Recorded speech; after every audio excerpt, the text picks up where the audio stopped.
they had called me and they'd let me know, hey, we have a spot open in 3 months.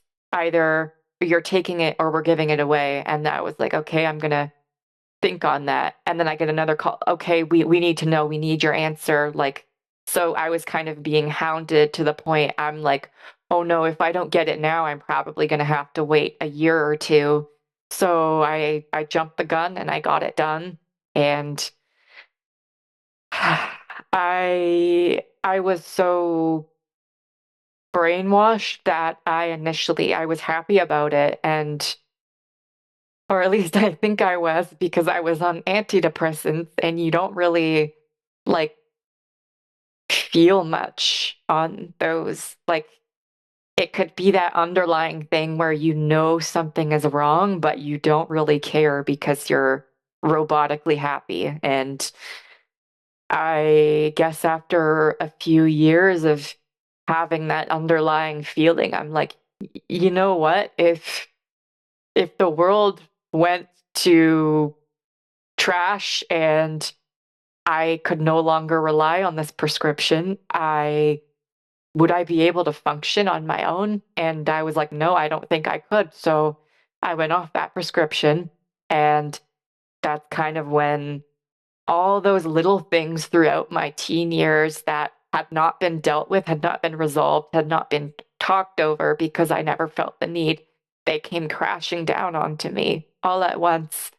And I, as well as coming to the realization that I regretted what I did, and I looked in the mirror and I saw facial hair and a gone lacking of a chest and just the scars and the nerve pain and the the results of the manual labor that I thought I could do coming back to haunt me, because I still suffer with injuries from that job that I was never built to do.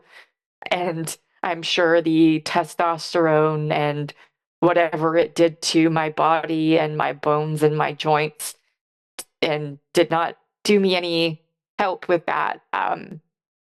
It was all so much. Like, I felt like I was drowning, like my vision would start to go black, and I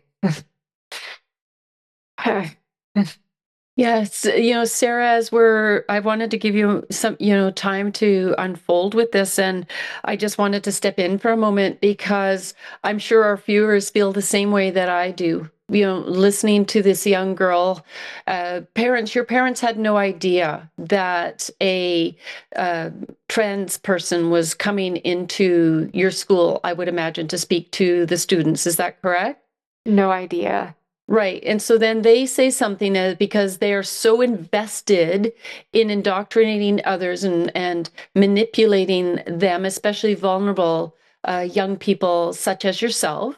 And so then they make a reckless comment like that if you're uncomfortable with your body, you're gender dysphoric, which is just all this made up terminology that's based around this agenda that they've unleashed on humanity.